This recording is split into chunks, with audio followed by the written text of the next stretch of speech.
Hey traders, Jason from Leavitt Brothers. Happy Monday. Hope you had a good weekend.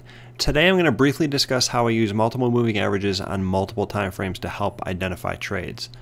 Before I get started, quick reminder, my mini masterclass in trading is available at teachable.com. You can access it at the link below. The feedback I've gotten so far has been really good, so check it out. It's free. Alright, so now on to today's video. So moving averages are very simple indicators. They give me a frame of reference. They tell me where a stock is relative to where it's been. They also often function as support and resistance. Okay, so let's go through a couple of simple examples so I can kind of discuss exactly how I use them. All right, so here's CRWD. So I'm just going to walk through step by step how I would identify a stock and then how I'd zoom in using multiple moving averages on a couple different time frames. All right, so first of all, here is the 3D chart. That means each candle is 3 days, so it's right in the middle of a weekly chart and a daily chart. So the first thing is stock was dropping. Okay, it got cut in half. It was a previous high flyer that posted a big game, got cut in half. Then I start to see positive divergence on the MACD histogram here. And then over here on the daily chart, I get a cross of the MACD.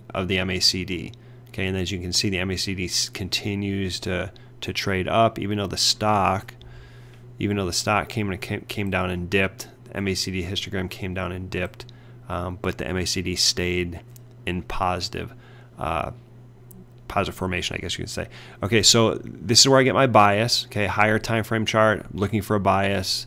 Long, short, and what I see is a stock that's weak but is starting to lose its downside momentum and starting to curl up and neutralize some. So I'm looking for a bounce play. All right, so let's zoom in. What we have here is this is the 195-minute chart, and here's the 15-minute chart. I'll get to the 15 in a second. So on the 195-minute chart, here's the basing pattern. Notice the blue line here is the 50. It's the 50 MA. Notice how it comes down here.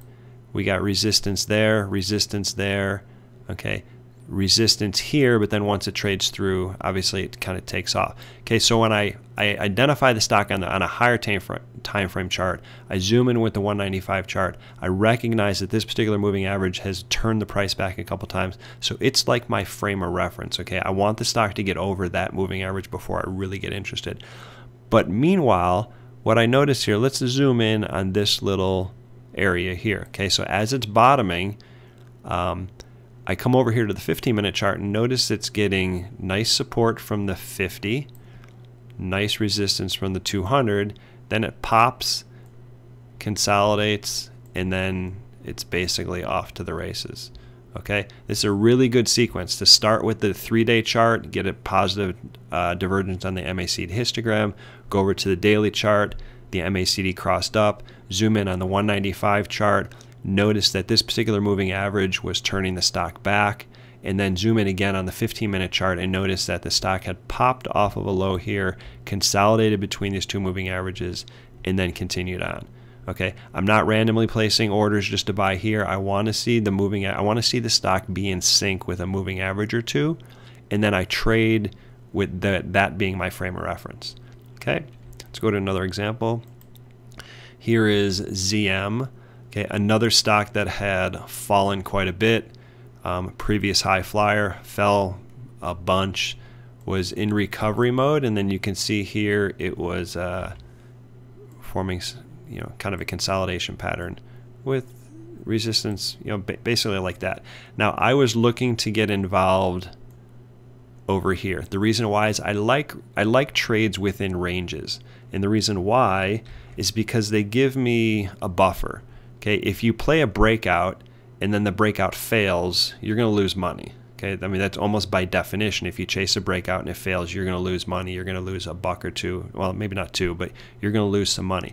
But if I can play a stock here, then it has this buffer here. Not a buffer, but it has this area that it can move through the pattern, through the range. Okay, so when it gets to the top of the range, if it breaks out and runs, fantastic. But if it doesn't break out and run, then at the very least I could put a stop somewhere in here and I could salvage some of it. So it's a really good way to make a little bit, make a little bit, make a little bit, even if stocks aren't following through, not a huge deal, okay? As opposed to, again, chasing a breakout where a failed move means you lose money. In this case, a failed move more often than not means the stock moves up a buck or two and then it pulls back, and then I get out and I make 50 cents or $1, $1.50, depending on how expensive it was. So I like trades within ranges.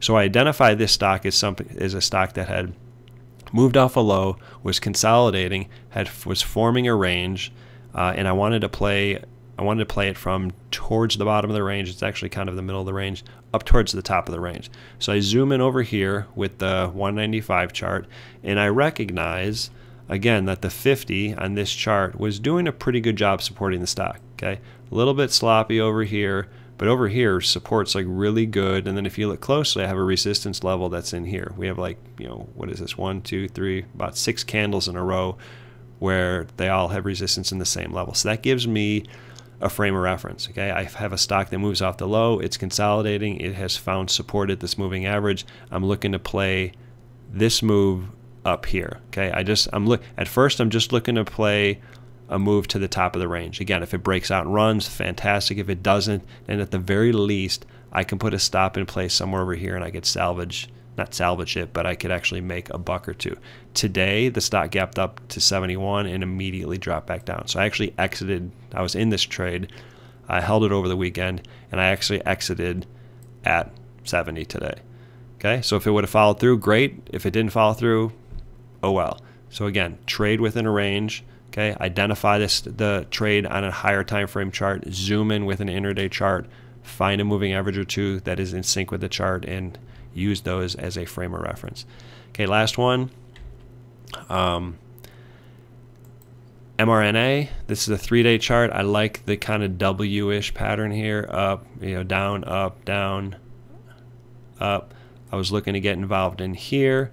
Again, resistance level is going to be here. So I wanted to play somewhere in here for a possible trade up to the high. And again, if it broke out, fantastic. If it didn't break out, well then at least I'd have like this kind of a cushion to work with. I can put a stop in place and at least make a little bit of money.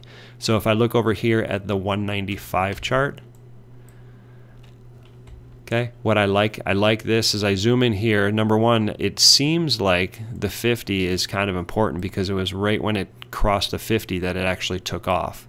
Okay, stock comes up, tests the 50, goes up again, tests the 50, comes up here, and then consolidates in a range at a higher level. I really like these types of patterns. I like it when a stock shows that a moving average is important by accelerating after it takes out the moving average, comes down and tests it once, sometimes twice, and then consolidates at a higher level. Let's zoom in one more time frame. Okay, so again, this is the same 195 chart where we had the test, and then consolidation pattern. So this is the 1 hour chart, and you can see how the orange line here is the 21 EMA. You can see how that's pretty good support. So that gives me a frame of reference. Okay, I liked the chart. I liked it on the 3-day chart. I zoomed in on the 195. I liked the double test on the 50. I like the consolidation pattern at the higher level. Zoom in with the 60-minute chart. You get support here at the 21 EMA, resistance up here at 17.5, 17.6, and you can see what happens. Okay. All right, so don't make trading harder than it is. Play the trends. I play trends. Sometimes those trends last a couple months. Sometimes they last a day or two. Simple moving averages tell you where a stock's been. They often act as support and resistance. They work really well for me. Okay, I find stocks I like. I plop them into a big screen. And on the big screen, I have multiple time frames, monthly, weekly, all the way down to like 15-minute chart. And I have multiple moving averages on there. And I'm just looking for a frame of reference. I'm looking for a couple moving averages on a couple different time frames to tell me, to give me an idea of where the stock, what moving average is most in sync with the stock, and can I use that as kind of a wall to trade in that in the direction of the trend. All right, thanks for listening. Go check out my free masterclass at the link below.